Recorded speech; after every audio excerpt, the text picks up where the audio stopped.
Okay, hi everybody. So let's get started. We have a nice intimate group tonight for a serious conversation in all too serious times. I'm Jeremy. I'm the director of the honors program here at SVA, and I'm so pleased to welcome you all tonight to the Art and Politics lecture series. I scheduled, I'll pass around a sign-up sheet for everybody so you can sign in that you're here. There's a little column at the end. If you're not on our mailing list, so you can find out about future events. The main purpose of the Art and Politics lecture series is to think about the situation of humanity in the present and the many and complex interlocking crises that we're faced with, and to think a little bit about what art might say to those crises. We have activists, scholars, artists, and more come in to give talks and have conversations on things that matter. I'll say, on a personal note, I scheduled this lecture last summer, hoping that by November 18th, this topic would matter less than it in fact does, and be a little like a rear view mirror, like, oh, we narrowly avoided that. Here's, let's talk about that. And obviously the world is in the place where it is, and so the conversation tonight, I think, has an added level of urgency. So I'm going to talk a little bit. I'll just start us out a little bit by just situating us a little bit with the book and just saying a couple things about kind of its context and when it was written. This is kind of a first as like an experiment in the honors program of doing a lecture and a discussion based on one of the core texts that many of the students in the program read, but also obviously bringing the contemporary situation in our discussion of a kind of core important text. And so I teach this text every year. My students, Sana there is in my class this year, so has already read it. And so I think, I read this in 2017 for the first time, and it spoke to me both as a kind of core analytical text in the critical theory tradition, unjustly neglected, and also obviously very important for understanding, in my view, the contemporary political situation. So I'll say a couple things about just the history of the book, and then turn it over to Robyn to get us going. Well, I think this can be a fairly conversational evening. She and I will maybe talk a little bit, and then we'll just open it up, but feel free at any point to raise hands and be part of the discussion. I'll say also on the matter of the book itself, it was recently republished by Verso Books, the British and American left-wing book publisher, and I did get a discount code up there, profits. So if you want to read the book in its entirety, you want to order a copy, you can put that in, you'll get 40% off from our friends at Verso. So I'll give them thanks for their help this evening. So just a couple of quick things on Prophets of Deceit. It was written, it's co-authored by two sort of loose members of the Frankfurt School of Social Theory, of Critical Theory. Leo Lowenthal, who was a literary sociologist associated with the school. Probably before this book, he was most well known for an essay on the Danish author whose name I can't really pronounce, Knut Hamsun, where years before Hamsun had made any public political statements, Lowenthal wrote an essay basically saying, like, this guy's going to turn out to be a fascist based on a close analysis of his literary texts. Lowenthal was indeed correct as to Hamsun's political leanings to come. He was, like many of the Frankfurt School, he fled to the US to escape the Nazis, ended up for a little while in New York, and then went out to California, ended up in the Berkeley speech department, where he was a kind of elder advisor to the Berkeley free speech movement. And Norbert Guterman was a translator who was one of the first translators of Marx's economic and philosophic manuscripts, Marx's early manuscripts, into many different languages, including French. He worked closely with the French Marxist scholar Henri Lefebvre, and also, he wrote and spoke in many languages: Latin, Polish, Yiddish, I believe, English. And I do like to think of this book, some of his unique contributions, as being an act of translation, an attempt to translate what the agitator is saying into a more, as it were, comprehensible, a more analytical language. The book was published in, I believe, 1949 as part of a series commissioned by the American Jewish, I'm going to remember the full name, the American Jewish Committee's Studies in Prejudice series. Probably the more famous volume from that series is The Authoritarian Personality, co-authored by Adorno, Theodor Adorno, and many of his confrères, which was a very well-known sort of psychological study of the kind of person that might be open to fascist propaganda and maybe their sort of psychological roots, how to research them using sociological methods. But this book, in some ways, Adorno at various points said this was the sort of the most coherent summation of a bunch of research that the Frankfurt School intellectuals had done in the 40s to understand kind of the roots of fascism and to warn America against the possible roots of fascism in the scene here. It's kind of a little known fact that the predecessor organization of the CIA, the OSS, I want to say? Is that right? Yeah. Was kind of just chock full of Marxist intellectuals, kind of funny little quirk of history. Many of them emigre German Jewish intellectuals who were doing active anti-fascist research for that organization. So many, Marcuse, Adorno, some of the other major intellectuals, Hans Neumann, a political theorist associated with the school, many of them were doing active anti-fascist research and writing in the US, some of it for internal government reports and some of it for the public.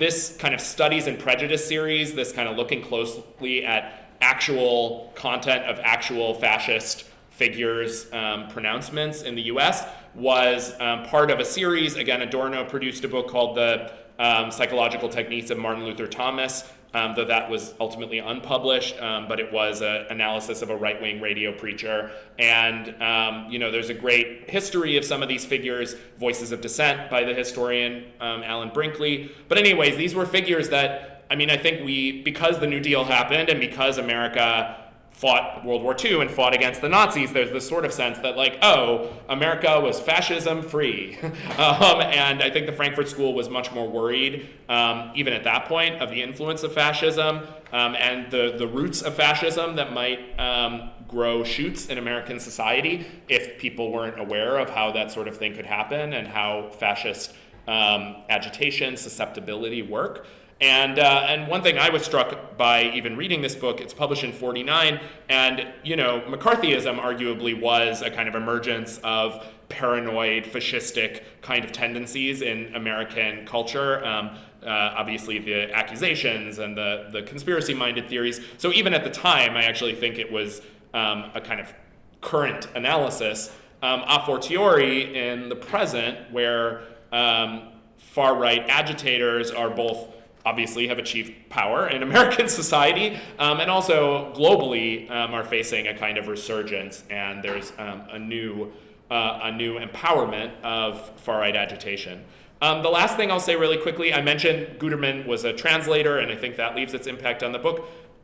Lowenthal was a literary sociologist. I think that too leaves its impact on the book, and the idea that we need to use the techniques of literary analysis, of close reading, of careful attention to understand phenomena that appear irrational at first glance, I think leaves its impact on this book and offers a kind of proviso for us all in the face of the present. With that, let me just briefly, that's a brief introduction to Prophets of Deceit. I will then introduce our guest, Robyn Marasco, who's a professor of political science at Hunter College and the Graduate Center CUNY, who is the author of The Highway of Despair, Critical Theory After Hegel, is a prolific, has produced a prolific number of articles, is working on a new book toward a political theory of the family, I believe. She teaches at CUNY and at the Brooklyn Institute for Social Research. She's an editor of Polity, a journal of political science. And I'll say that Robyn and I found ourselves, this is like a deja vu moment a little bit, because 8 years ago when Trump won the first time, we happened to be at a conference that weekend, in a room the entire weekend basically, talking about The Authoritarian Personality and Adorno's book. Again, a kind of well-timed plan. And so we spent, and she produced out of that an edited volume of the South Atlantic Quarterly with essays related to papers coming out of that conversation. But I think, I had the honor and the privilege of talking with Robyn the last time we faced an authoritarian outburst in American society. And I think here we are again, so I'm really glad you could join us, and maybe we can give her a hand for coming out here this evening. Thank you. Well, it's a real honor and pleasure to be here. My apologies for the train delay that left you all in suspense for this conversation. As Jeremy said, we're going to have a little bit of a conversation about some of the core themes, and I just want to put a few kind of out there that I think are especially important when thinking about this book, which I also agree with Jeremy is a sort of understudied and underappreciated classic, and I would argue is sort of important to read both in its distinction from and in relationship to Adorno's work in the Authoritarian Personality. I think that there's kind of convergences and divergences that are worth kind of talking about, and maybe we can talk about some of those in our discussion. I do want to begin by just kind of observing the phenomenon of agitation as the authors describe it, and I want to sort of call our attention to a few distinctions that they make in order to kind of make sense of this peculiar phenomenon of American agitation. First, and I think foremost, they distinguish the agitator from the reformer and the revolutionary, right? So whatever the agitator is up to, he kind of sounds like a reformer, sometimes even sounds like a revolutionary, but in this case, when it walks like a duck and talks like a duck, it is in fact not a duck, right? And that agitation has its own sort of dynamic. Unlike the reformer and the revolutionary, who seek to sort of channel frustration and kind of affective responses to objective conditions toward changing those conditions in some way, right? Agitation sort of feeds on a frustration that it also foments, right? So that there's this kind of circular kind of unending quality to agitation. That agitation precisely does not seek to address the problems that it kind of gives voice to. And they have a really interesting, I think, striking way of formulating this. They say essentially that the agitator replaces what questions, right? Questions of what? Like, what are the social conditions that produce this malaise? What are the sources of frustration? And transforms what questions into who questions, right? So there is a dynamic of personalization sort of on all levels. It's not only that the agitator is the kind of personalization of a certain set of grievances. It's not just that the enemy figure is personalized in all sorts of ways, but the very operation of transforming kind of the what of social grievance into the who of social grievance seems to be really key to its dynamic. So that's, I think, the sort of first distinction I want to call our attention to. That is agitation versus kind of reform or revolution, right? And I think that this is very pertinent to our kind of contemporary conversation as we're thinking about the consequences of our presidential agitator and what he could potentially do to the American state. Perhaps it's reason for a slight bit of, optimism is not the word, but guarded relief that in fact agitation doesn't seek to actually address the social problems out of which it emerges, at least according to the argument we get in Prophets of Deceit. That's sort of one distinction I want us to kind of flag in our discussion. There's another distinction that I think is really critical to their reading of agitation. It is the distinction between manifest and latent content of agitation, right? So they talk about the manifest content of agitation versus its latent content. And so the idea is that, like, not just that we're gonna have to learn how to listen and listen closely to the agitator, but even that we are going to have to learn how to kind of read between the lines, right? We're gonna have to learn how to listen for what is not said, or listen for answers to questions not posed, right? So I think that is quite kind of critical to their account. The third and final kind of distinction I just want to draw our attention to is the distinctly American quality of agitation, versus, without drawing too hard a distinction between it, versus the fascist movements that they observe and analyze, especially in the European continent.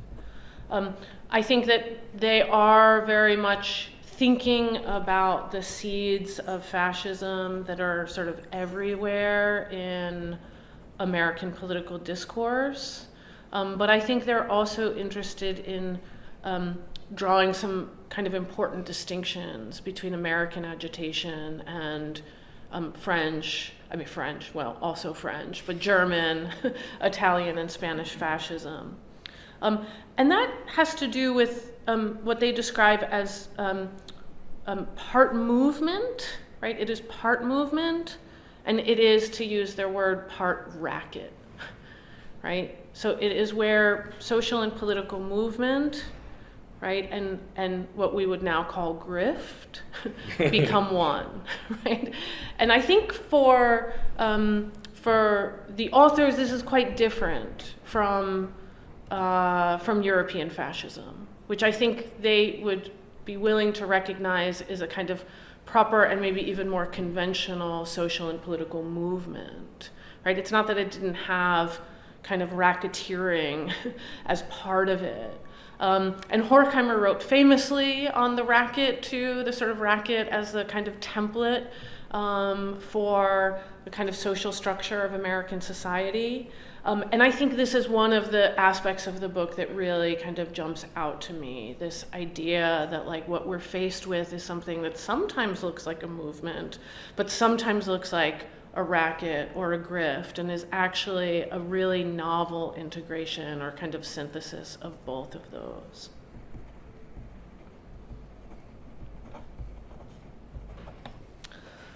Most of what I want to talk about today, though, at least kind of to set the stage, is their analysis of conspiracism and the importance of kind of a certain paranoid style to the analysis of agitation. On the one hand, I think that they provide us with an account of conspiracism as a kind of form of, you could say, like, rational irrationality, right? That conspiracism serves as, as we might think of it, as a kind of indirect critique of the social pathologies of a capitalist society, right? Some of you probably know the well-known formula that anti-Semitism is the socialism of fools, right? This idea that, like, conspiracism is a kind of irrational articulation of something that does have a kind of rational basis. And so this part of their analysis of conspiracism, I think really hangs on the kind of reason, unreason couplet. But I also want to draw our attention to something else about conspiracism, and something that even emerges, although perhaps in a secondary way, in their own analysis, which is not so much about reason and unreason, or the sort of irrational manipulation of otherwise rational frustrations with a capitalist society, but rather the element of desire and fantasy that kind of runs through the paranoid style. So they say at some point, in fact, on my page 36, when they're reflecting on the kind of meaning of anti-Semitism in American society. They say, what we fear is also what we desire.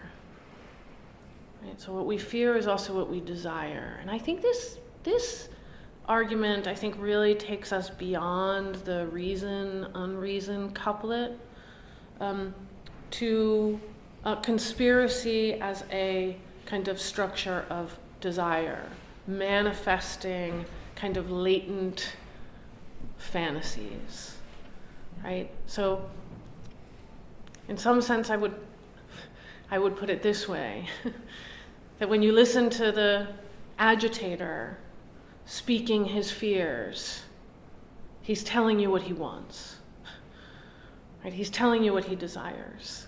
He's telling you, in fact, what he likes. So he's not only telling you something about his fears, right? But he's, in some sense, mobilizing a kind of fantasy structure. And that is not just a sort of fantasy about the other, or a desire even for the other, but I think also a fantasy about power, about how power works. Right? It's a desire for power to work in a particular kind of way, right? Namely that power is always perfectly proportional to its ends. Power always achieves its ends, right? Power never misses its mark, right? The conspiracy theorist, I think, indulges a certain fantasy about power at the same time as the conspiracy theorist kind of cooks up and kind of elicits our fears of those operations. So I'm very interested in the kind of contemporary paranoid style as it relates to a fantasy, a structure of desire disavowed, desire displaced onto the other, not just a kind of unreason or irrationality.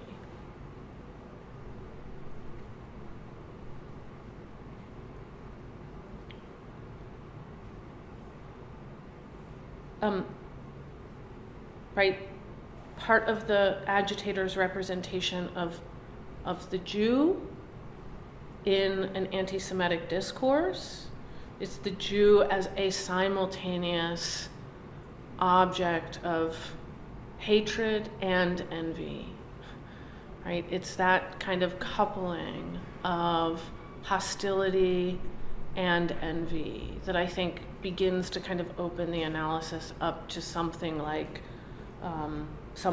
desire. If I can jump in on, Yeah.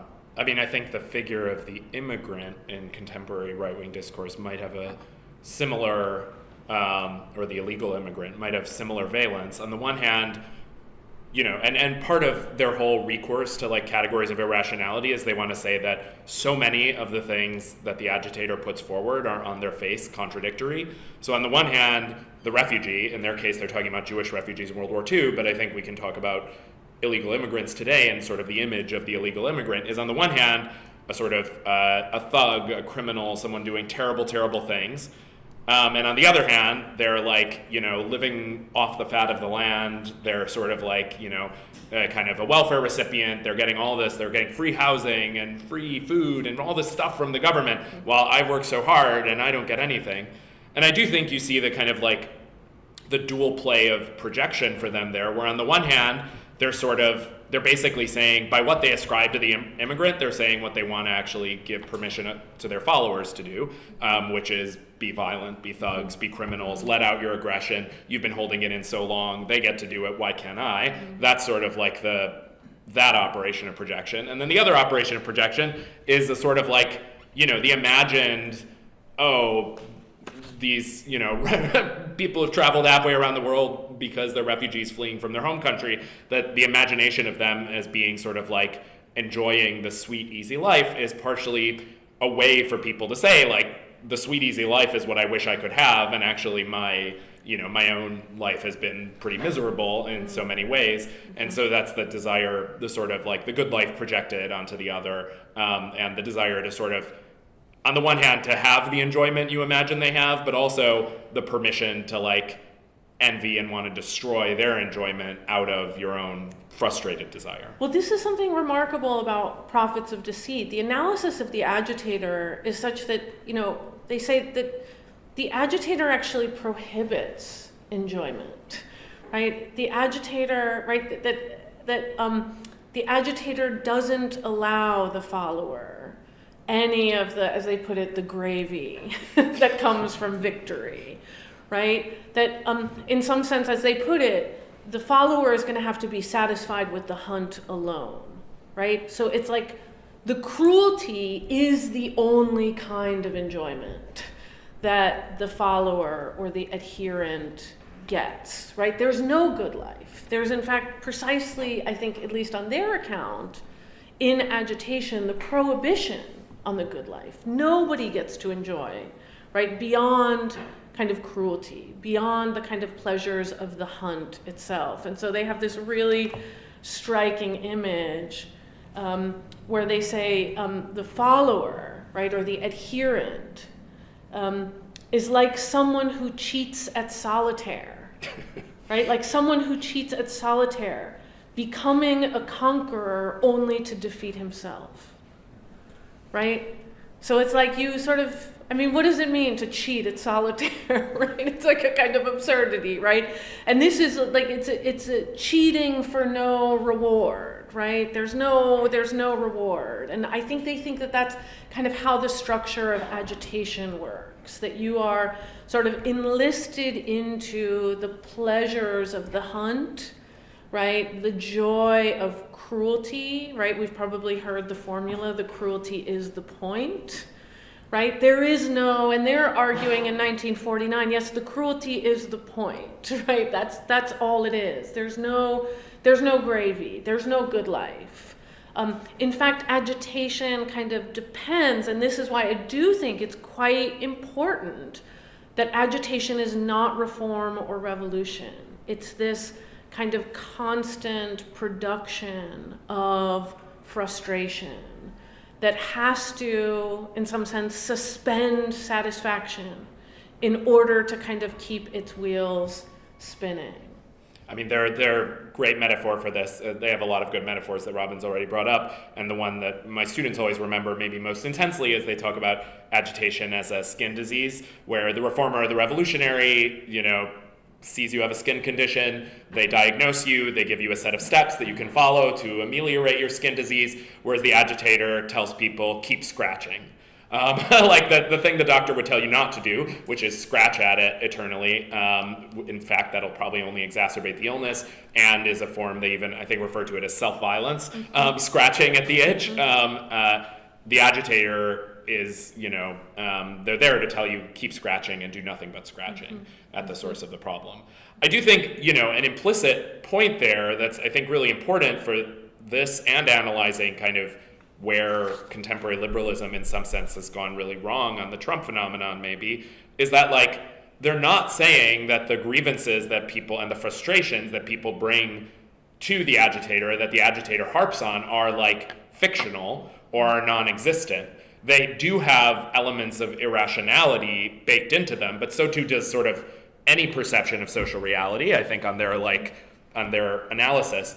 They do think that like what they call the social malaise, a set of frustrations, feelings of helplessness, dependency, abandonment, disillusionment, those feelings kind of stalk unregulated capitalist societies. And oftentimes people are subjected to those feelings.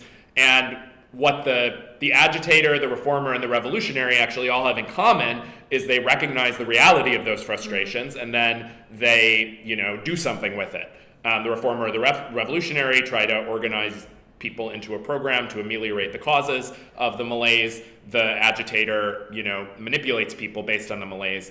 But that distinguishes them all from what you might call like, forces like status quo forces that basically presume like oh, you have a problem? Like, that's all in your head. Like, that doesn't exist. Like, you're just, speaking out of your narrow privilege or what have you.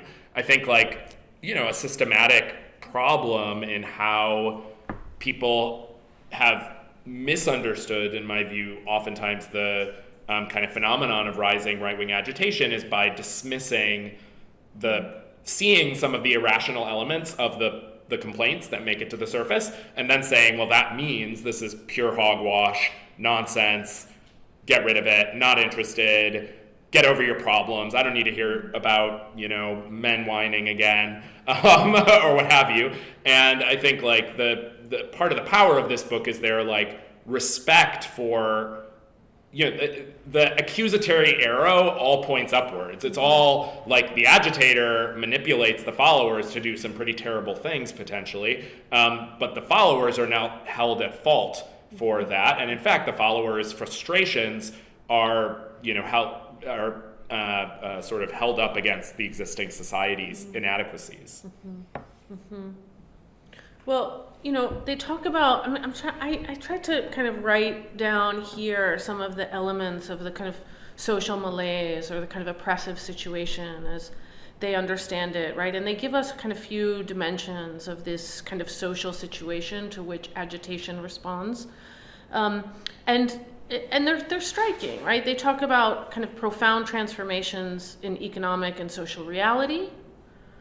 They talk about the replacement of independent producers by kind of giant industrial bureaucracies. They talk about the breakdown of personal ties and the increasing atomization of modern life.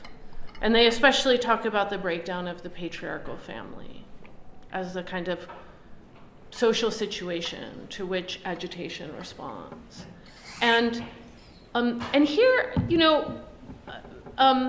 in some sense, without sort of taking the posture of dismissiveness toward the followers, right, or adherents to agitation, I do wonder if they lapse into their own kind of social conservatism in their analysis of the kind of oppressive situation or the social situation, right?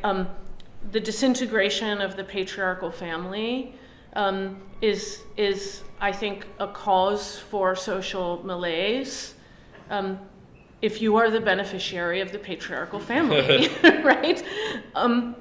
The atomization of modern life, I think, is certainly a feature of capitalist society, but it's also something that many kind of conservative romantic critics of modernity have seized upon as the sort of trouble with modernity.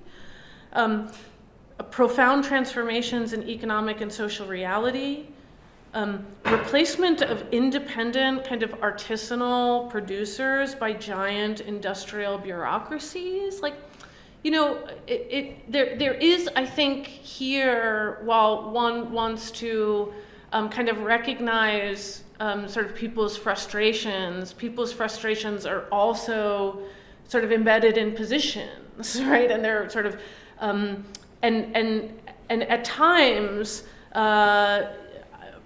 rather than kind of underscore the sort of legitimacy of social malaise, I had hoped that the authors would also give equal weight to the emancipatory potential of the disintegration of the patriarchal family, for instance, right? Or the ways in which any properly socialist vision of society would inevitably entail some of the profound transformations in economic and social reality that would themselves potentially be a cause of agitation.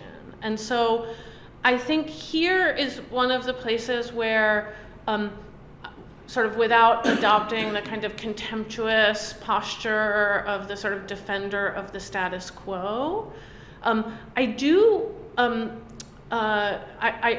think that it is useful to channel some of the emancipatory impulses of the reformer and especially the revolutionary in responding to agitation, right? And saying, not let us lament the loss of the patriarchal family, which I think kind of runs all over the first generation of the Frankfurt School, this kind of tendency, and I don't think it's the only tendency, but it is a fairly pronounced one, this sort of tendency to kind of lament the decline of patriarchy, the dissolution of social bonds, the rise of what we might call mass society and mass culture, that I just think kind of at times kind of risks precisely the kind of reactionary kind of conservatism that I think also fuels agitation.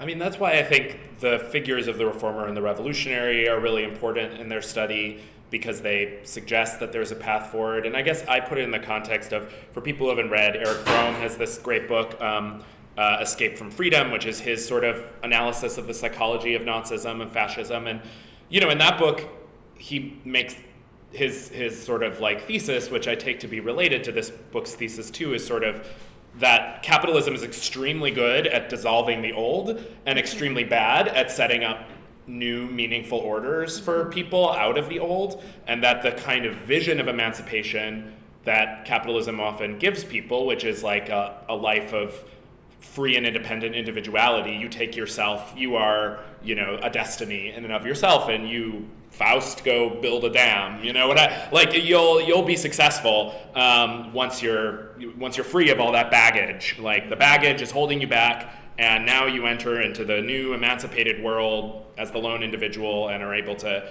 achieve your destiny. And if you're not able to do it in those circumstances, probably something wrong with you. That I think is the like sort of inadequate vision of liberation that Fromm in that book also suggests is the source of a lot of the frustrations that lead to fascism. And so I take it to be, you know, in this book too, they're sort of saying there is an economic answer to, you know, whatever, vast economic change. Say in their time, they're talking about, you know, the rise of these big industrial firms.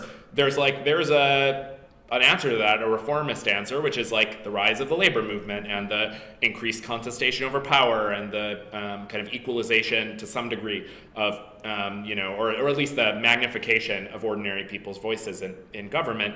On the other hand, there's an agitation answer. So too, we might think about in contemporary society, we have, you know, deindustrialization that's to some extent like, you know, eviscerated whole chunks of the American countryside. And the establishment answer to the frustrations invoked by that is often like, you know, at its most contemptuous, it's like learn to code. And at its, you know, and its least contemptuous is just sort of like, well, these are like, you know, relatively privileged people's problems. And it's not untrue, I think, that like, you know, the industrial working class of yore that had, you know, a stable 2 cars in the garage and a stable vacation and all this stuff, those were, you know, certainly that doesn't describe the life of like black people in the South living under Jim Crow. And so we should not idealize that society like at all or suggest that it applied to everyone. But it's still not, you know, for any given person experiencing the loss of that world, that is an experience of sort of erosion, of decline, that's, unless society gives something to replace it with, I think they're pointing out, understandably produces anger and frustration that, you know, that agitators are extremely good at sort of unconsciously sensing and sort of playing on. I mean, that's another interesting thing about the agitator in their book. It's like, this is not a person, there are people like maybe behind the scenes who are like expert manipulators, the advertising execs, for instance, but the agitator more just like gets it. Yeah. Like they just like sense Yeah. what people are feeling, and they're extremely good at taking it in and then spewing it out Yes. at its worst. Yes, and the agitator's own mode of communication kind of betrays that, because, you know, they talk about the agitator's reliance on kind of double talk and innuendo and jokes. And so the agitator kind of gets it and then spews it out, but doesn't spew it out directly. And so you can already imagine that the agitator needs to have also around him, in order to kind of execute his vision, people who can kind of intuit what the agitator wants, right? That you don't right? He's never going to say it directly, and he's certainly never going to put it down on paper, right? So there's this whole kind of, you could talk about the sort of decline of communicative reason or the erosion of communicative reason. Like, nobody's actually saying what they really mean. Everybody's sort of speaking in doublespeak and by innuendo, which means that people have to, perhaps listen closely or perhaps kind of intuit, right, what other people want. And it's a different kind of way of relating to other people when you're trying to kind of anticipate and intuit what they might want. Yeah, and it gives the agitator a way out. I mean, again, this is what feels so contemporary of the book, because it's like, can you really... I had this experience knocking on doors, talking to people about Trump. They were like, well, he doesn't really mean that. Like, he's just kidding.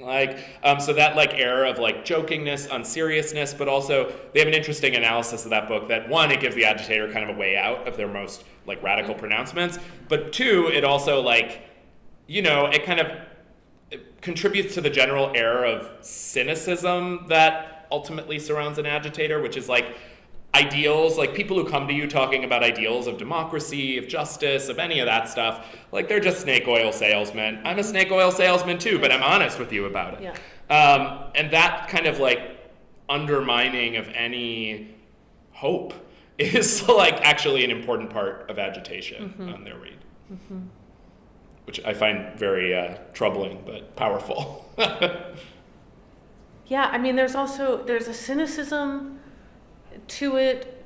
Words no longer mean, what they seem to mean. Words become kind of hollowed out. There are these kind of empty ideals. But there's also kind of related to that a kind of hyper-positivism that emerges in its place, right? So against kind of idealism and the sort of idealism of big and lofty words, there's this kind of positivism. They talk about especially the agitator's invocation of Jewish persecution. Of course, the agitator professes to be a friend of the Jews, the greatest friend of the Jews of all time, right? Of course, also relies on a distinction between the good Jews and the bad Jews. But at some point they say, it's really only necessary that the agitator invoke just the fact of Jewish persecution. That the fact of Jewish persecution means that the Jews should be persecuted, right? Is equals ought, right? There's this kind of naked and brutal positivism, which is the sort of empirical fact that Jews are and have been persecuted becomes the kind of implicit justification that they should be, that they ought to be persecuted, right? So there's a cynicism and a kind of hollowing out alongside of words, but I think what emerges in its stead is this kind of cruel positivism, where what is what should be. Right? And there's no ability to kind of contest what should be simply on the basis of reference to what is.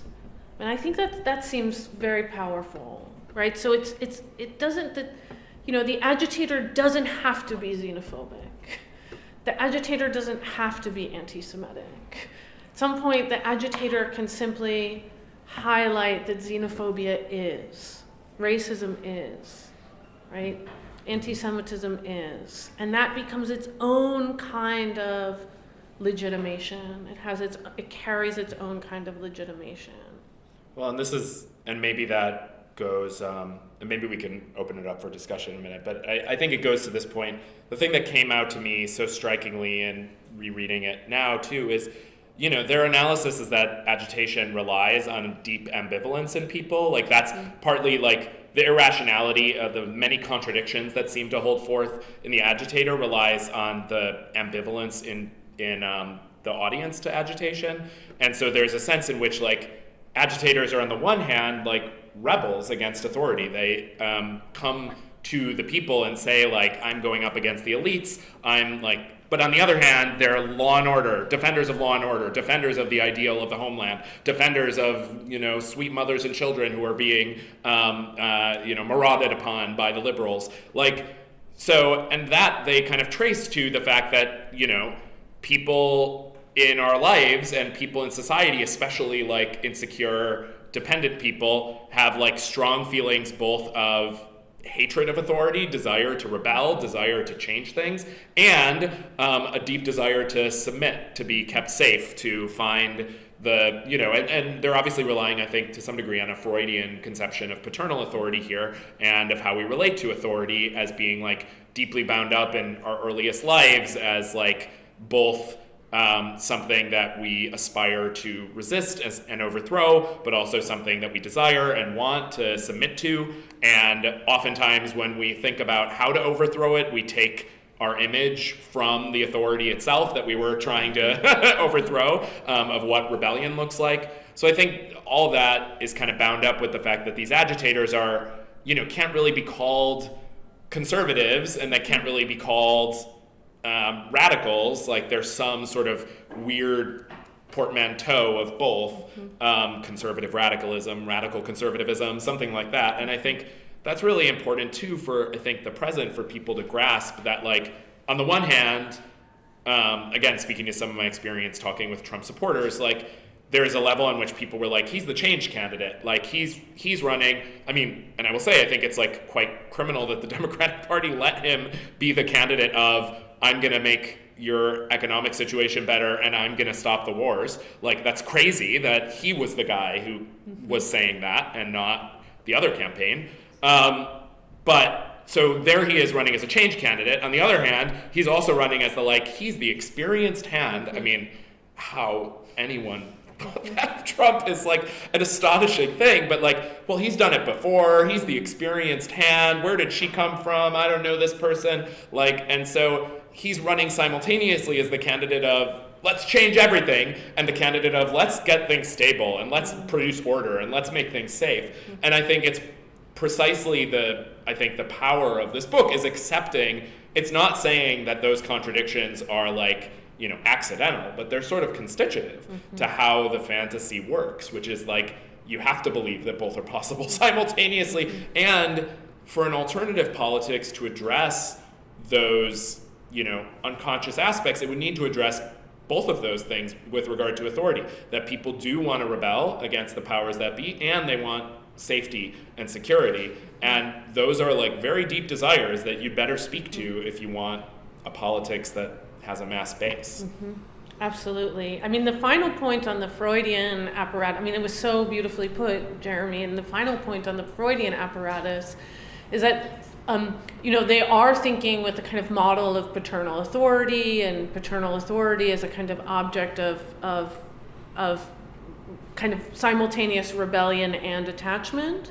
But they, in fact, say that the agitator is not a kind of father figure, that the agitator is like the big brother, right? That the agitator is the kind of rowdy, violent, but still sort of, securing big brother.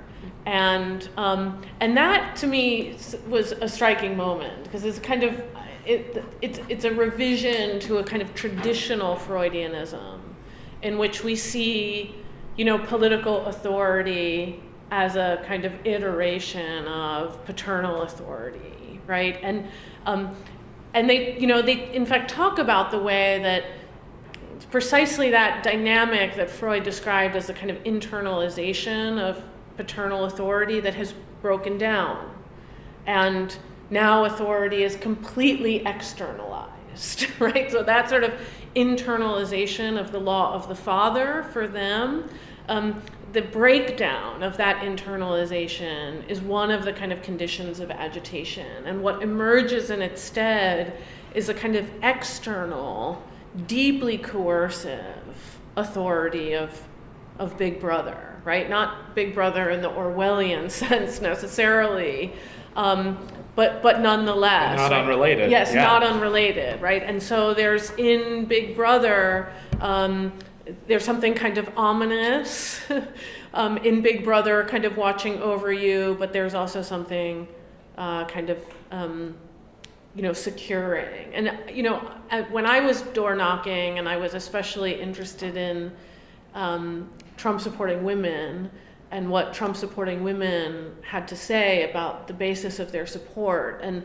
when they were not voicing their generalized hostility toward professional women, which I think was a very pronounced streak, and we have not talked about, I think, all of the layers of gendered resentment that contribute to our present situation, when they were not voicing their frustrations around professional women and their kind of resentment toward professional women, which I think is also layered with sort of envy and desire and fantasy and all of that.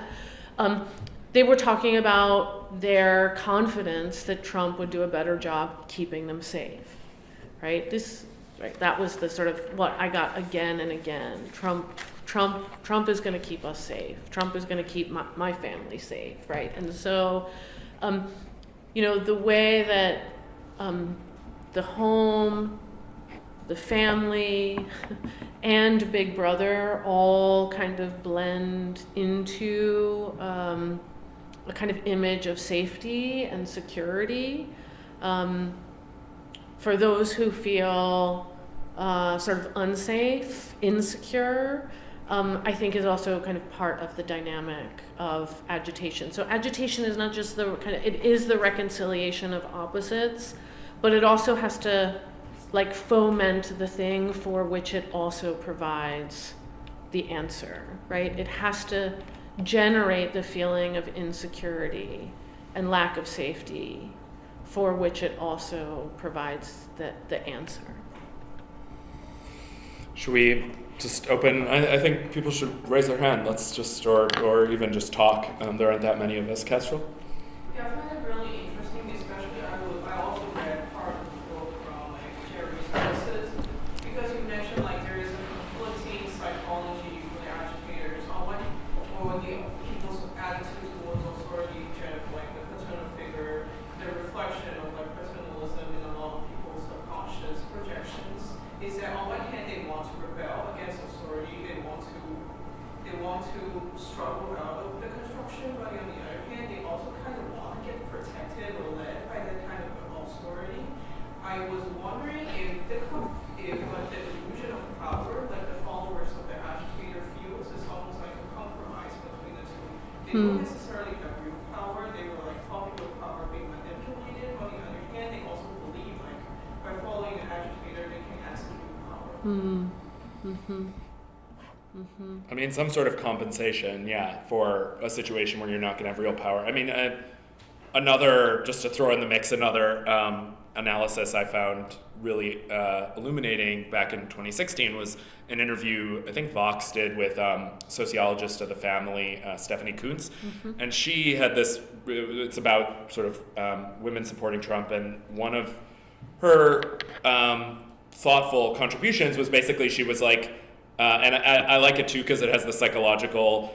So her psychological metaphor was the bully, which has a sort of association with Big Brother.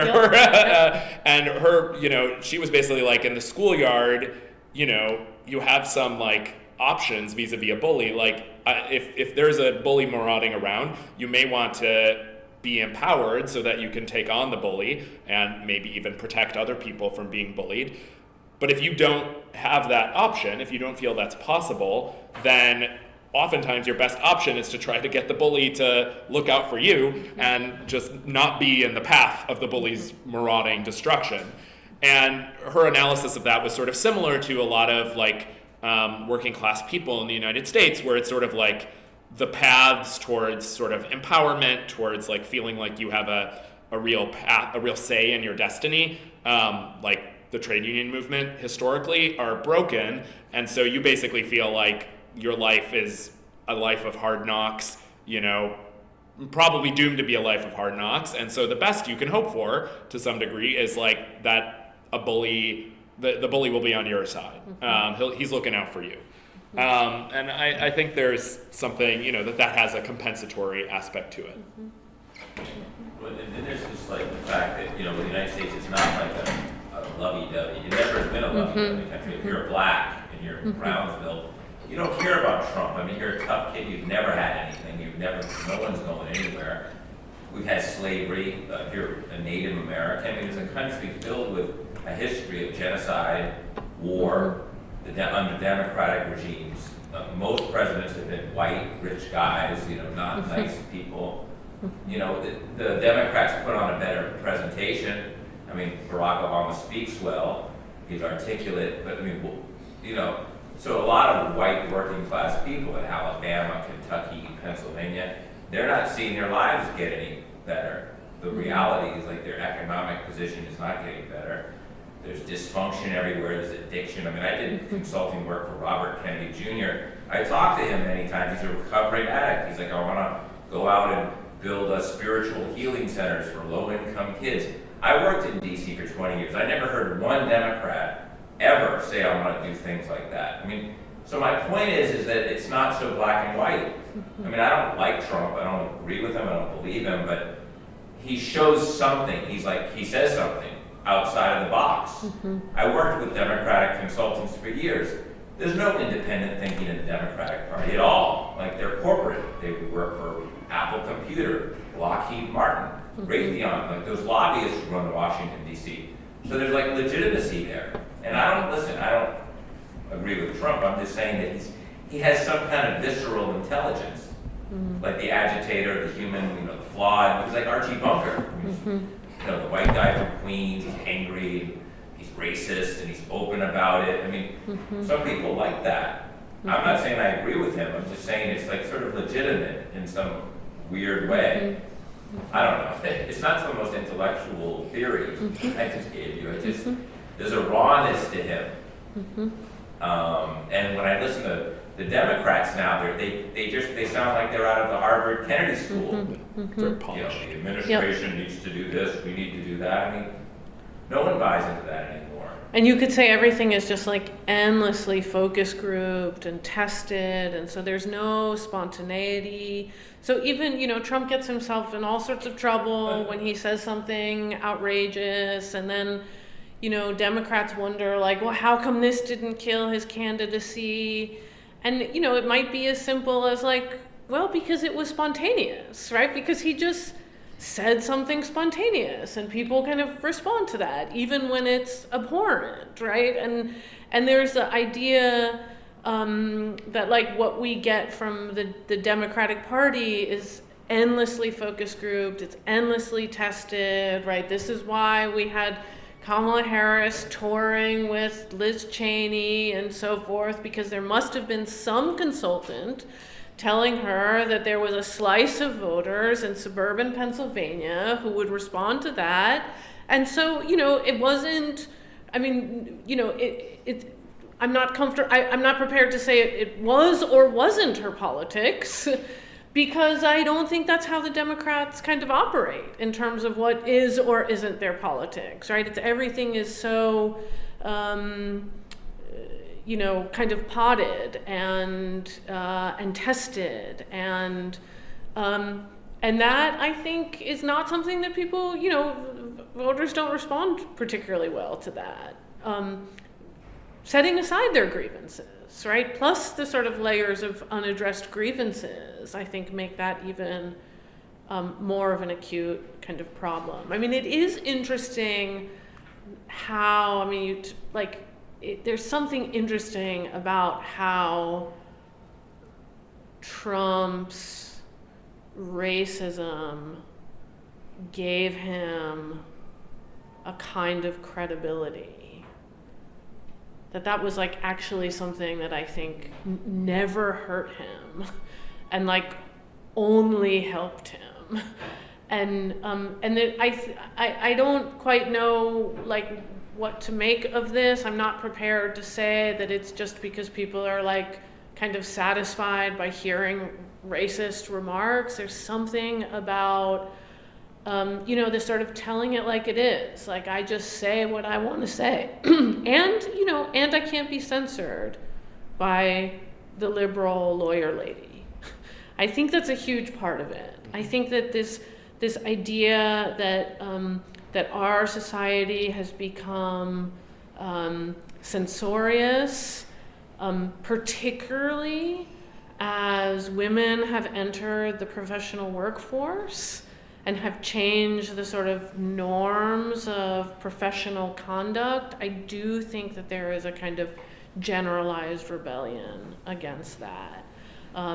And so, so his racism not only wasn't ever like damaging, but maybe precisely the opposite. And it became this kind of way of de-sublimating on the sort of general populace's behalf, kind of de-sublimating a certain, I think, rage in the face of professional women. Like, Well, you go ahead. Well, And I saw Salima. Do you want to jump in? Yeah, so I kind of have to partially agree with you. I'm from North Carolina. My state went red. It was really disappointing for me. And I think a lot of the North Carolinians that voted for Trump, assuming it wasn't rigged, they're not stupid. They're not dumb people. I would never want to call them dumb people.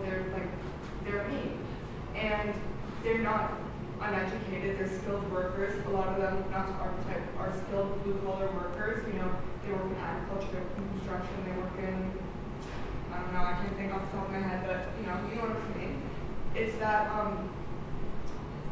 don't think Harris tried to appeal to the working class, and I think, like you said, people were drawn to Donald Trump's candidness, and a lot of blue-collar working class people, especially in the South where I'm from, are under the impression that, well, politicians are, anybody in DC is going to be corrupt and racist anyway. We want somebody, like you said about the authoritarian personality, we want somebody that's going to be open and outright.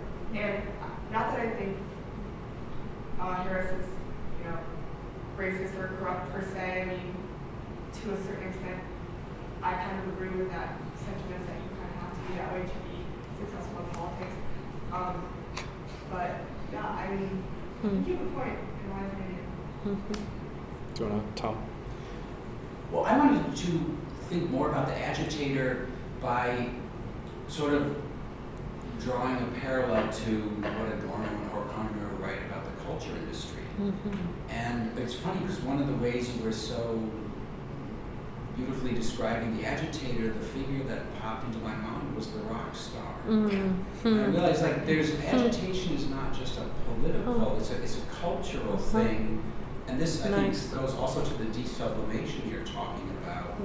Which is, we live in a culture, industrialized culture, in which there's a real point to dealing with the discontents, and they have increased with censoriousness and so on, the discontents of civilization, and the agitator calls those forth and gives voice to them. And I mean, here's where I disagree a little bit, because I like Adorno on this, but I think there is a moment of celebration. You were saying, the pleasure of the hunt, but not the final payout. But Adorno puts it as what these people who are, this happens to be about jazz, unfortunately, but what people are celebrating is their own mutilation. So there is a moment of ecstasy, and I see that in some of the MAGA stuff. But it's not a liberation. It might appear as though it's a liberation, but it actually, strangely enough, it's a coercion into being forced to celebrate one's own, I can't say masturbation, one's further mutilation. And so, in a strange way, as a Freudian, I'd want to say something like, those MAGA people are actually more civilized than the liberals, because they're better at de-sublimation, and they get the pleasure of it to boot. I have no idea how we solve any of this, but I think, I really liked also the stuff about the book about they changed from the what to the who, But then what comes to mind is, well, why are we hearing about the deep state? There's not a who there. And many people point out, like one of the unfortunately brilliant things that Trump did is he made immigration into a cultural issue rather than a political issue. But it's always been that way in American history. There's always been a couple, no, we don't like those people, we don't want those people. So anyway, I'm just trying to think about agitation as a cultural phenomenon that I started with, but Jeremy will be unhappy with that because he said, we need to reach civilization. That's not political. Well, we can say like we know that Trump is a cultural figure. I mean, he was a cultural figure. You could say like before he was a political figure, right? He's he comes out of the, professional wrestling milieu. He's a creature of television, right? He's a reality television star. He can kind of work the camera. And then he was, I think, really a skilled operator at social media as well. And so he's a media creature, right? And you could say like, well, this is precisely what Horkheimer and Adorno want to call our attention to, which is that, agitation is a product of mass culture and mass media, maybe even before it has a kind of specifically political articulation and iteration. I mean, your language of the rock star is like very interesting. I mean, I'm sort of now thinking about the sort of B-list rock stars that kind of followed Trump around, but then, the way that Kamala was trying to kind of like outdo Trump on kind of celebrity, and it completely fell flat, right? But maybe because it doesn't have all that libidinal rock star energy. Maybe it was just the parade of rich people, celebrities, right? And that celebrity, that we're gonna like miss something if we just talk about celebrity as such. There's something about the particular manipulation of these kind of libidinal energies. And that seems to me, absolutely right. I mean, I think Trump is quite gifted at that. I think there was also, you could say like, Obama's successes were also in part like on the level of culture, right? More than politics. Like I think that there are many continuities actually between the sort of Obama model of the presidency and Trump. It sounds crazy to say, right? Because, Obama is so restrained and disciplined and careful and intellectual and so forth. But in my lifetime, I was a little one when I was watching Ronald Reagan on the television. And since Reagan, Obama was the first major celebrity president. He was the first, sort of worldwide celebrity, drawing crowds, right? Like the whole crowd size thing, right? Now, like, precisely Obama is the figure around whom we started marveling at crowd sizes. And then Obama is able to kind of, joke with Trump about his obsession with how big or small his crowds are, right? And, this is there was this moment of like a little bit of kind of locker room like banter there, but I think that it actually, for me, underscored the sort of continuities there, that they are rivals in that sort of Nietzschean sense. They are proper rivals to one another, not only for how they are different, but for how they are similar. And there's I think already a pretty well-established discourse that like we get Trump because of Obama, but the way that story goes is that like Obama was the sort of emblem of our changing society, and changing kind of demographics of America.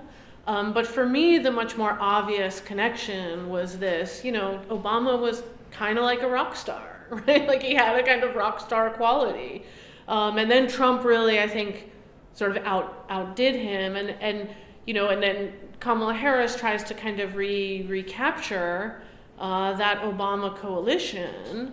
And I think, failed precisely because she doesn't have whatever that thing is. Now, for me, there is a question about whether women can have that thing, whether women are granted that thing or allowed to have that thing, right? Or whether it only is Donald Trump, Barack Obama, and Axl Rose or something like that. Yeah, I see a bunch of hands. I just really quickly wanted to say, I think, it just puts me in mind of the fundamental psychoanalytic framework that comes in this book too, which is in part Freud's theory of jokes as well as civilization's discontents, which I think the basic insight is just everyday life, let alone living in a capitalist society, requires a great deal of sacrifice from people, requires them all the time to feel like they're giving things up and they're, standing, putting themselves in order and doing what they're supposed to do. And, the hope is that sort of at the end of that, you get some kind of satisfaction that you followed the rules and then you get rewarded, that there's some justice to things. If you don't have that experience, which most of us most of the time maybe don't, but then especially you add on to that all the parts of the capitalist political economy that leave many groups feeling like that, social groups feeling like that, sort of desublimation, letting out, Freud in the joke book is sort of this is the harmless way that happens. You let out some of that aggression, you let out some of that sexual desire, all that stuff that you're being asked to keep in order. Jokes give you a nice little, ability to let out. I think the darker side of that they get at in this book is that you can't ask people to endlessly, that frustrated people in a capitalist society feel cheated.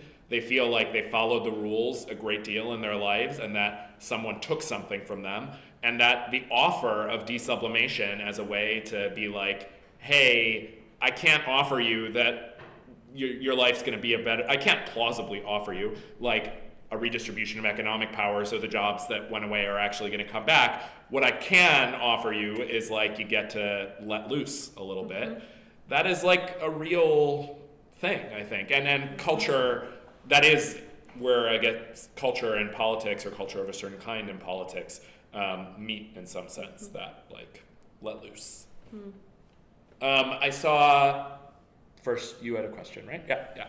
Yeah, I want to get back to what you were saying, Selima. I'm from South Carolina, and so I have a lot of feedback with people that I'm around about, why would, it's easy when we're surrounded by people who are much more left-wing or liberal to ask, why on earth would Trump be elected? Why would somebody vote for him? And I think a lot of the times it's because Trump had something to vote for, at least he had a plan, whereas I think a lot of times Kamala Harris, at least according to people in South Carolina, from my experience, they see her as too moderate and not rigid enough in her plans or actions. And I think also a big problem was she was already appealing to people who were going to vote for her anyways. She appeals to the younger demographics.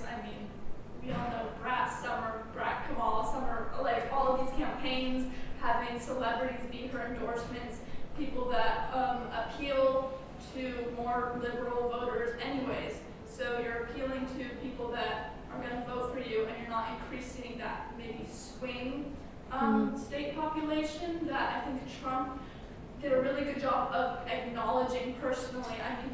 Both Kamala and Trump toured the United States, seeing people individually, but I think according to my mom especially, she actually voted for Trump in the 2020 election, or 2016, not sure which one. And she said it's because he had some sort of plan that the Blue Party may not have had. And I also think we're talking about the who's versus the what's for what's the problems. I don't think that's specifically exclusive to like the Republican Party. I think the Democratic Party is also to blame, or not to blame, but guilty of this whoing.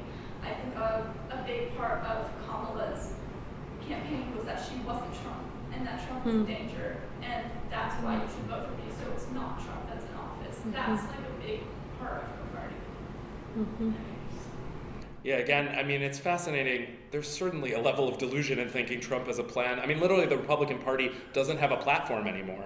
Like, he is the plan. Like, the person. And this, I think, again, is what's smart about their analysis, where it's just like the leader becomes the entirety of the movement. Like, there is no kind of rational infrastructure around it. And you saw even, like, attempts by parts of the Republican Party to like discipline Trump with Project 2025, like that seems to be going out the window with his appointments, and I'm not sure whether to celebrate that or to be afraid of that, because on the one hand, it points to his like entirely personalistic style, which is extremely unstable and extremely dangerous when someone has like the codes to the nuclear missiles. But on the other hand, you're like, well, the Project 2025 psychos, like that kind of like planned program with rational administrators behind it, that's pretty terrifying. So I don't know whether to feel like scared or pleasantly surprised by that.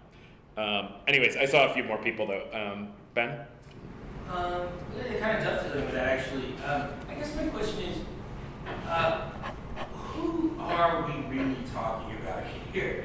I do think that in the conversation we're sliding around a lot between talking about this psychology of the agitator and then the psychology of the people who are following the agitator. And those are completely different things as far as they're concerned. And I just wonder if it's not a danger of this kind of psychoanalytic or sort of psychic analysis that really overgeneralizes in a way that is the opposite of clarifying. Because 72 million people voted for Trump. To say there's a single psychology there is not useful at all. I mean, to say that Elon Musk had much to do with like evangelical Christians who are out voting for him, or people in the border around Texas, or like there's so much going on. And I guess I feel like one big media reaction has been, in the liberal media, which is what you used to call the mainstream media, but now clearly is not. We are like whatever this bubble we're in is the bubble, and whatever we're trying to understand is the mainstream. is after this election, to once again look at it. It's beyond redemption. Look at this like rising tide of like these fascist hordes, and I feel like we're doing the exact same thing, painting with a very broad brush in a kind of unhelpful way. That feels to me like when I psychologize myself, that feels like a coping mechanism to affirm ourselves and our righteousness. When I think you have to understand really granularly what happened, which I'm not sure the psychoanalytic thing helps with. It's great. I mean, I started by saying that I think that prophets of deceit and the authoritarian personality converge and diverge in important ways. And I would say that prophets of deceit is much more interested in the agitator and his techniques. There is stuff about the adherent, right, or the follower, but it's much more about what are the techniques that the agitator uses in order to generate investments and attachments. Whereas I think the authoritarian personality is really interested in the followers, right? What are those features of a psychology that would make someone susceptible to fascist agitation? And so I think they are really looking at kind of two different sides of this dynamic.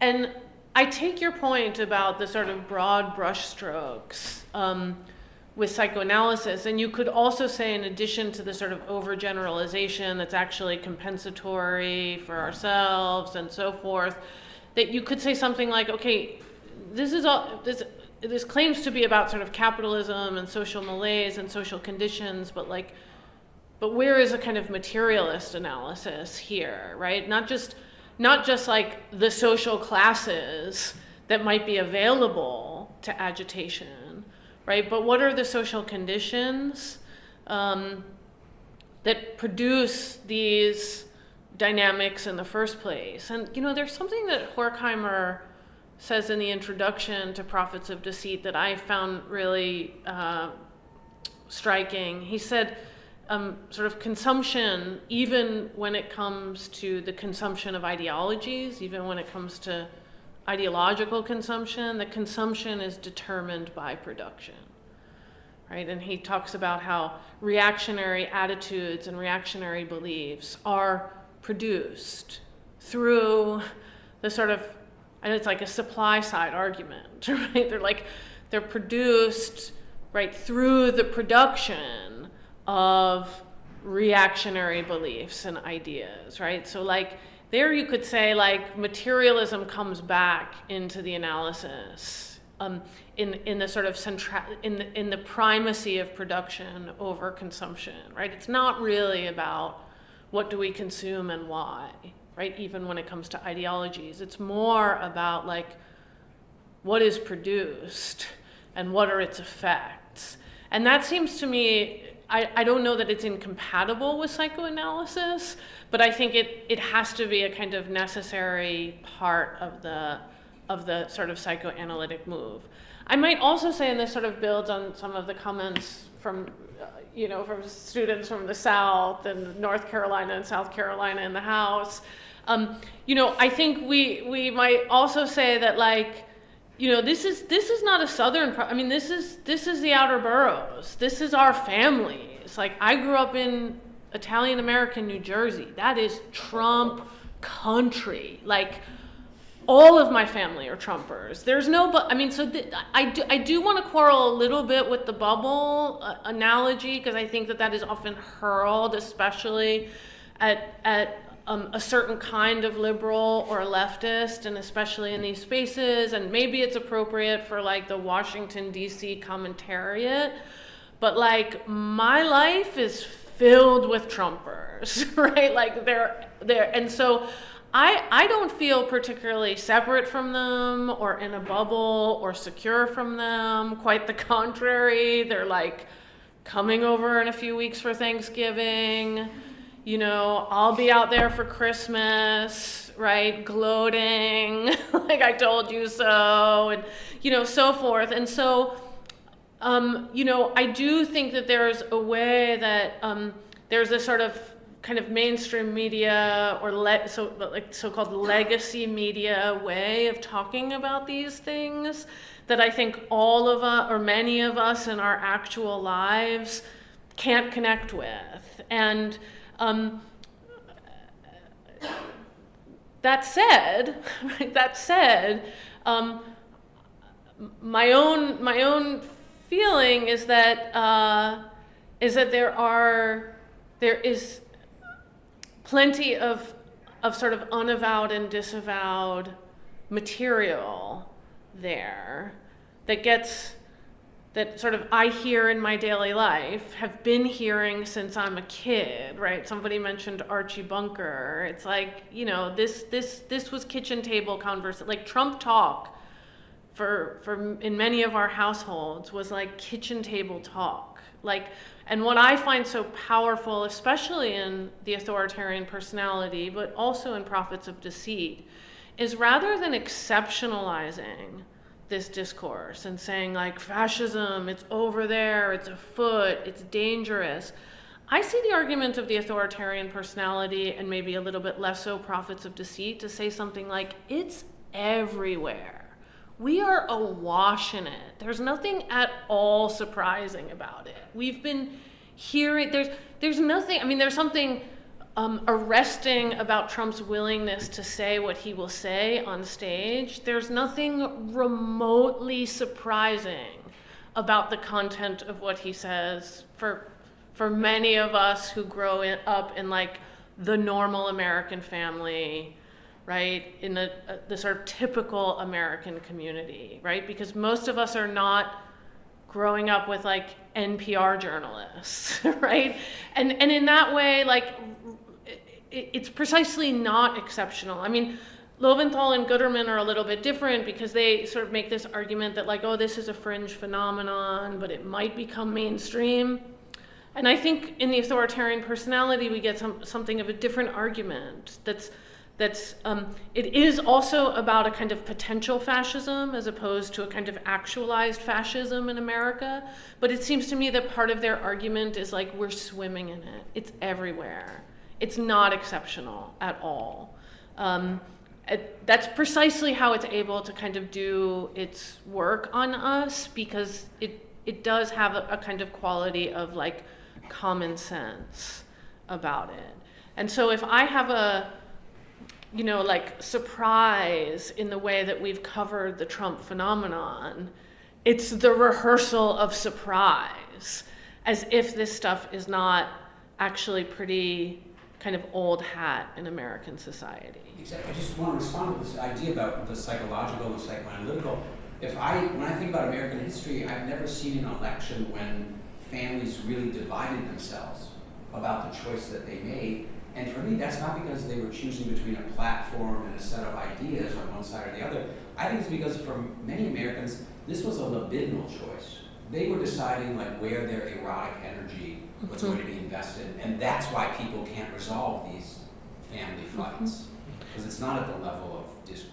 And it might be that these are the most, as some have argued, like these are the identities and attachments we have left, right? That capitalism has eroded, dissolved our union membership, and we're allegedly bowling alone, and there's, You guys are like academia. I mean, you look at 1960, Nixon, Kennedy, they're talking about facts, data. I mean, John F. Kennedy is talking about the unemployment rate, how many people are going to hire, how much people get paid. The intellectual capacity of those people were far superior than what you hear today. Barack Obama was not an intellectual giant. He never said anything complicated.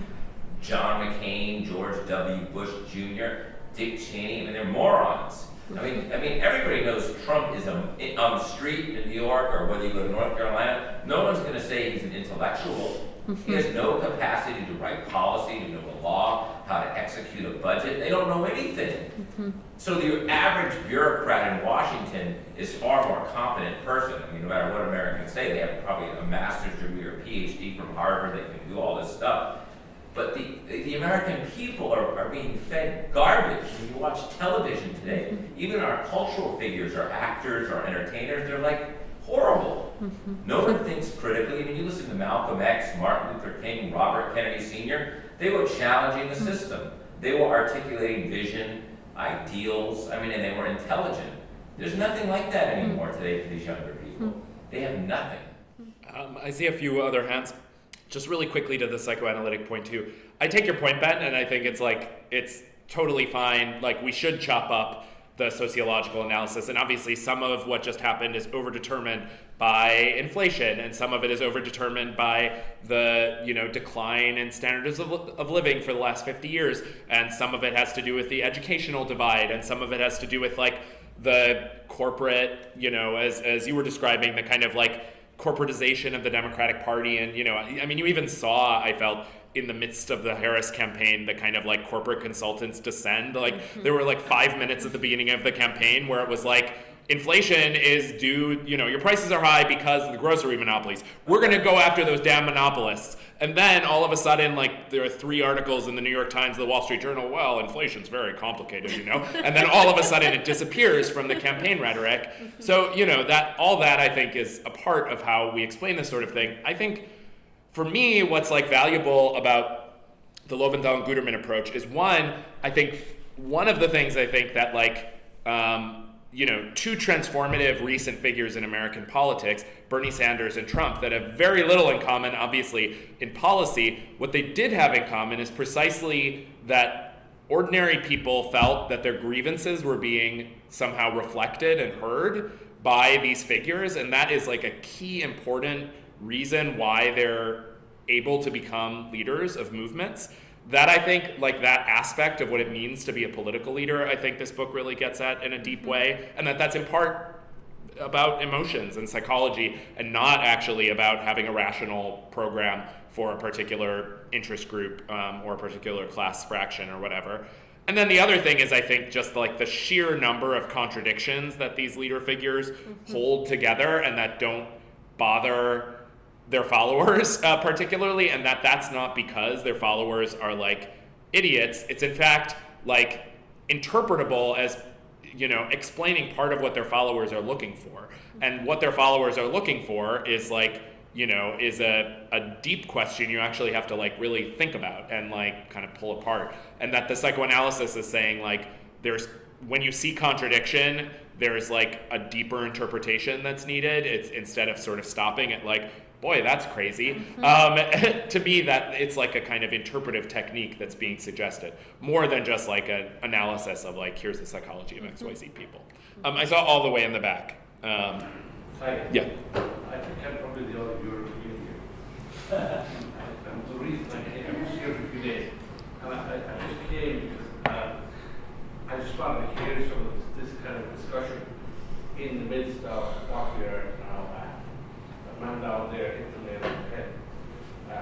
Can I say just about the book?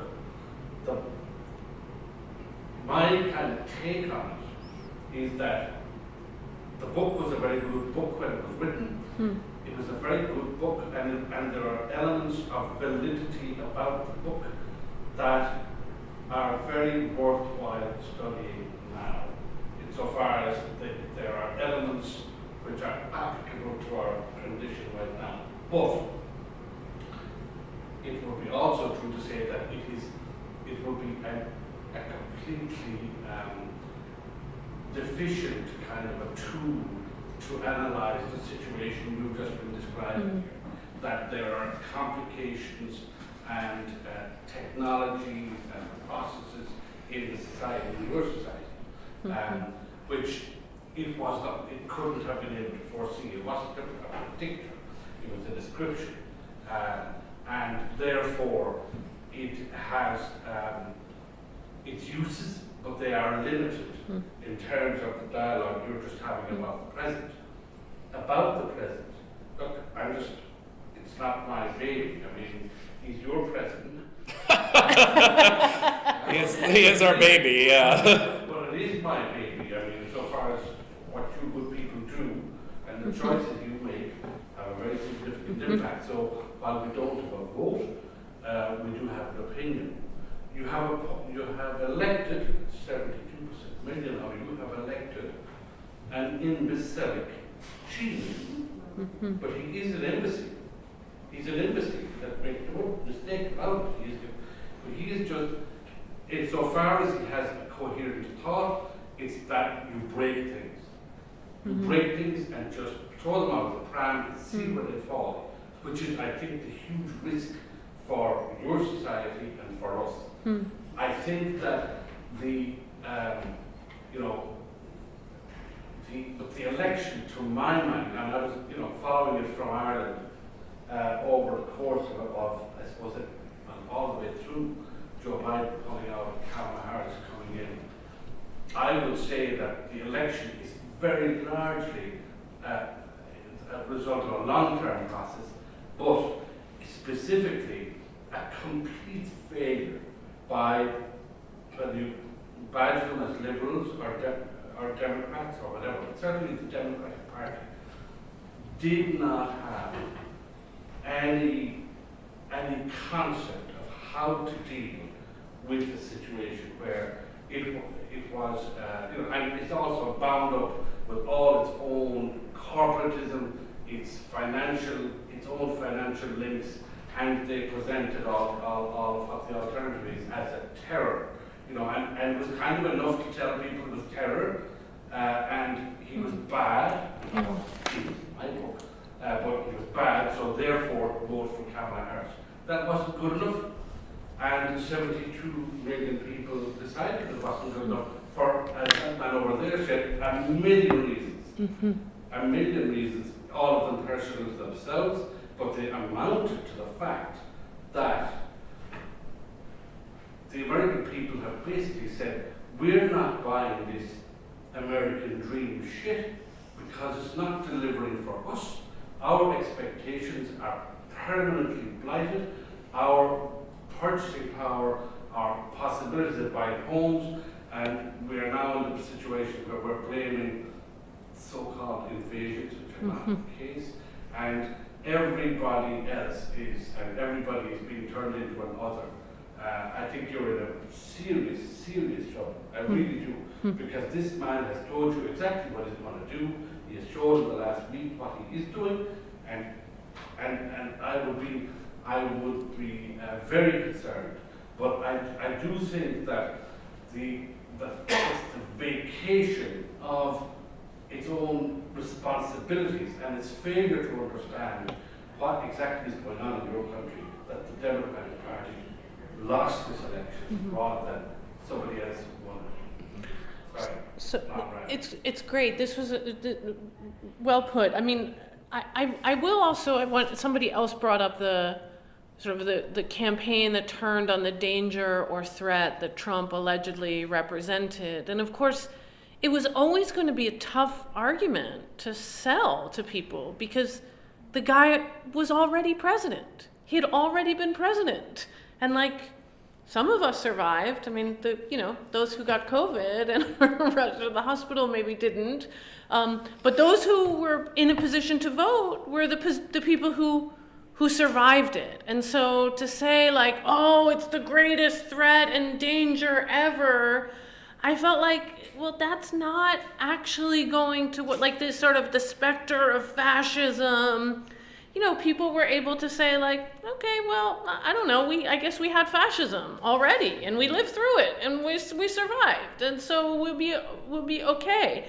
The other point you made about like, Trump has like sort of one impulse, and that is kind of to break things or to smash things. I would agree with that, and I would say there's one other impulse. And this, I don't think that the Democratic Party, I would say they also don't know how to handle. And that is, I think he has a kind of zero-sum understanding of the world. There are winners and there are losers. That's it. In every negotiation, there are winners, there are losers, right? In every election, he couldn't handle the fact that he might have been a loser in the previous election, right? Because he is a winner. And he, I think, divides up the world between winners and losers. I think it clarifies an aspect of his view on trade, right? His utter incapacity to appreciate that, like, I don't know, that in certain trade regimes, there could be winners on both sides of a trade relationship. I think it's also why he's always interested in sort of sniffing out the ways that Americans get duped or get screwed by the deals we're in, his way of thinking about American power abroad, right? Because back to the point about imbecility, right? He doesn't really have a conception of like soft power. He doesn't even really have a conception of like America as the beneficiary of its own imperial ambitions.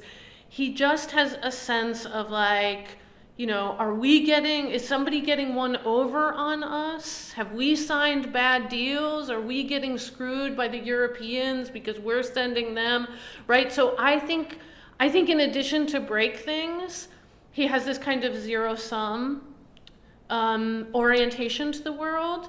And I just think on a very basic level, progressives do not. They do not. Some of the things he breaks need to be broken. That's absolutely true. And that's part of the edification. That's also part of how you could have the sort of simultaneous Bernie Trump supporter, right, who wants to break certain things because they need to be broken. But I would say that sort of implicit in the sort of American kind of the project of American liberalism is precisely the repudiation of zero-sum politics. It is precisely the idea that that all boats can be lifted, right? That you can have the right kind of trade deal and everybody benefits. Now, it might be an illusion, it might be a mystification, but I think this has something to do with why liberals were unable to even comprehend the sort of Trump worldview. I mean, I do think that I wouldn't quite call it ideological, because I don't think Trump is a kind of ideological figure. I think he's kind of characterological and dispositional, and he has a sort of disposition to the world divided between winners and losers. And I think American progressivism, for at least since the post-war period, has been guided by the promise, perhaps the conceit, that we could all win, right? That all boats could be lifted, that everybody could become freer and more equal, and so forth. And I just think that there's it might be that the American public is no longer persuaded by that idea. It might be that this kind of pugilist spirit that Trump embodies is more satisfying than a more solidaristic conception of the world, especially in the absence of institutions to promote solidarity. So one of the things that I've been sort of thinking about a lot in the last couple weeks, and I had been long arguing with my students who were very much in a kind of break things mode, and they were very much in a let's break the school and let's smash the university. And I was like, what? I was like, okay, we're not gonna have anything left. And not to sort of defend retrograde institutions for institution's sake. But it does seem to me that a politics of solidarity, just like it needs unions and labor halls, right? That actually to build up a politics that can counter where we are, we're actually gonna need new institutions, better institutions, perhaps revolutionized institutions. I'm open to that, but the sort of abolitionist spirit that had very much taken over my students, who were sort of interested in abolishing everything, perhaps justly and rightly. I think we're going to live through an abolitionist presidency, but it's not the abolition that many of my left-wing students had sort of hoped for and dreamed of. It's going to be a kind of accomplished other kind of abolition.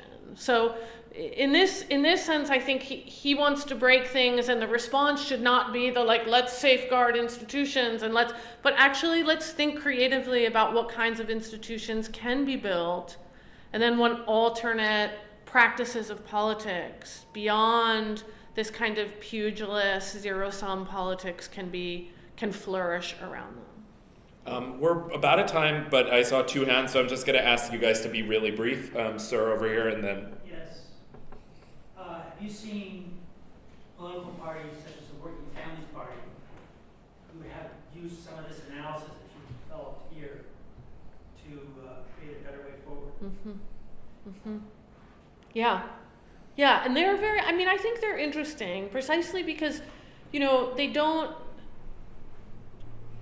they understand that the energy and effort that we would have to put into building a viable third party is perhaps energy that we could also put into transforming one of the two major parties, right? And that they have a kind of interesting dual strategy, which is encouraging these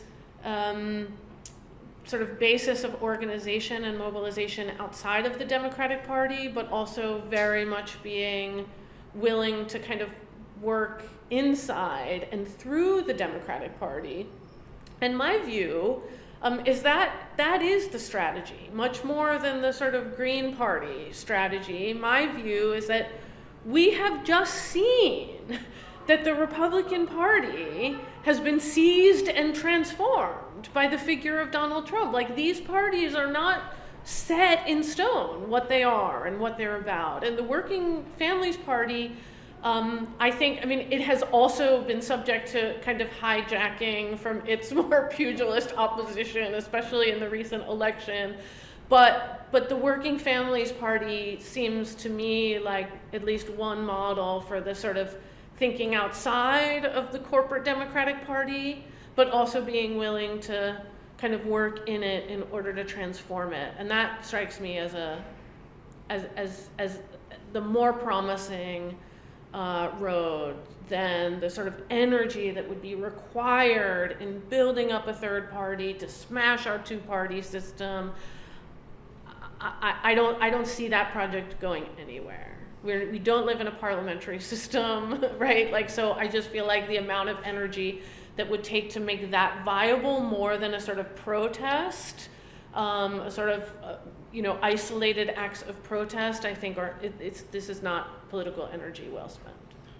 I'll just say really briefly, this election, I believe the Green Party received a historic low of votes. Yep. So I think most American voters understand if they want to vote against one party, they vote for the other party. Yeah. It's a two-party system, and that's how it was designed. I don't have to love it, but I think most people understand that. And the second thing I just briefly wanted to mention is, I think there were movements. Again, what's so frustrating about how the election turned out is there were people who tried to intervene in that way. I mean, the Democrats did not have a primary, so they basically did not allow for an intervention, a contestation over the direction the party would take. And that's been a persistent pattern over the last few elections where elections are treated like coronations of the established candidates, and any, insurgent movements are treated as like lèse-majesté, and I think the uncommitted movement gave the Democrats the opportunity to run as the anti-war candidate.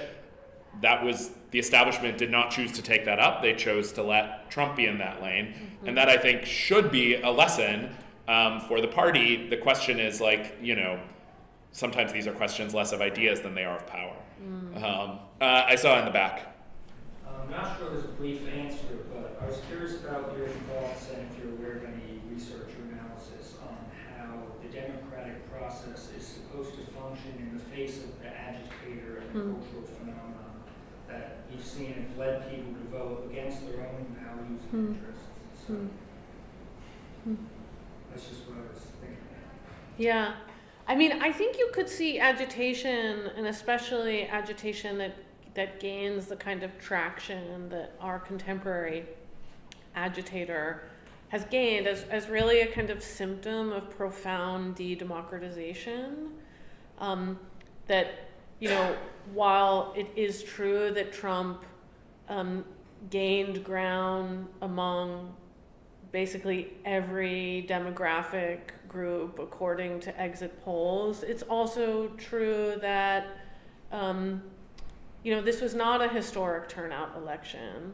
This was not a kind of mass mobilization. The Democrats lost a lot of voters from 2020. Votes, right? And so there is a sense that our votes don't matter, right? Compounded by the sort of the unresponsiveness of parties, the sort of sense of a coronation, compounded by electoral college and Senate and so forth, that I think we're also, we have to see agitation as not only a formation that opposes democracy, but also a kind of symptom of our de-democratization. I think that then raises the question of what would it mean to kind of nurture attachments and investments in democracy, right, against the forces of agitation. And here's one thing I will say about Trump. Trump makes politics a lot of fun. He's fun. It's fun. The rallies are fun. And I see among especially a certain kind of elite commentariat a real distaste for fun, a failure to appreciate that fun is I'm a football fan, right? I'm a New York Giants fan, and I will watch my team lose every single week, and I'm going to be back the next Sunday watching my team, right? And I know many of my professor friends are like, oh, the problem with America is that we consume our politics like sports.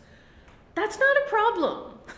That's actually fun. That's what makes it fun. And unless you make democracy fun for people, right? This is libidinal, this is energy, unless you kind of keep them invested in something,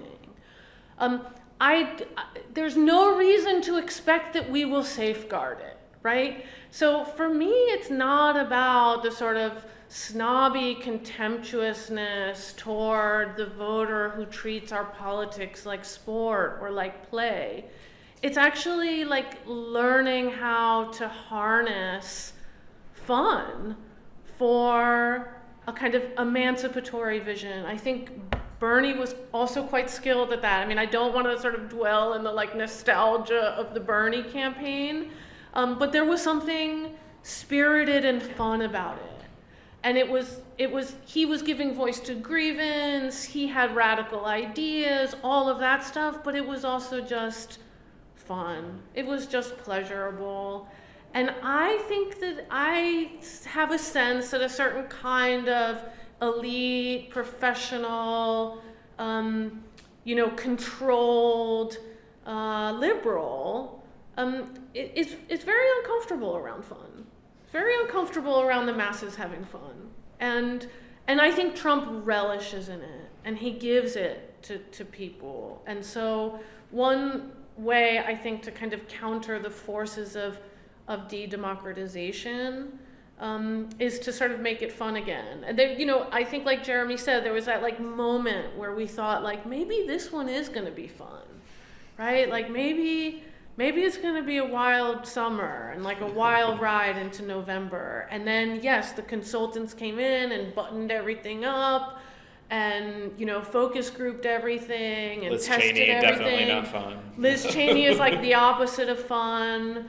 And even the sort of staged fun of like, Megan Thee Stallion, it's like, well, none of the kind of raucous fun that I think is part of of what Trump kind of brings to our politics. Now, it's not going to be fun dealing with the consequences, right? So we're going to find out how not fun it all is. But elections have consequences after all. I think we can close with that. Thanks, Robyn. Thanks everybody for coming. The next event in the lecture series on December the 2nd, I believe, we're doing a film screening of the film Machuca, which takes place in a boarding school. It's the 20th anniversary. It takes place in the boarding school on the eve of Pinochet's ascent to power in Chile. And we'll be speaking with one of the writers, the screenwriters of the film, about making that movie and thinking Chilean politics in light of politics in the world today. Thanks, everybody. Thank you all. It's great questions and comments.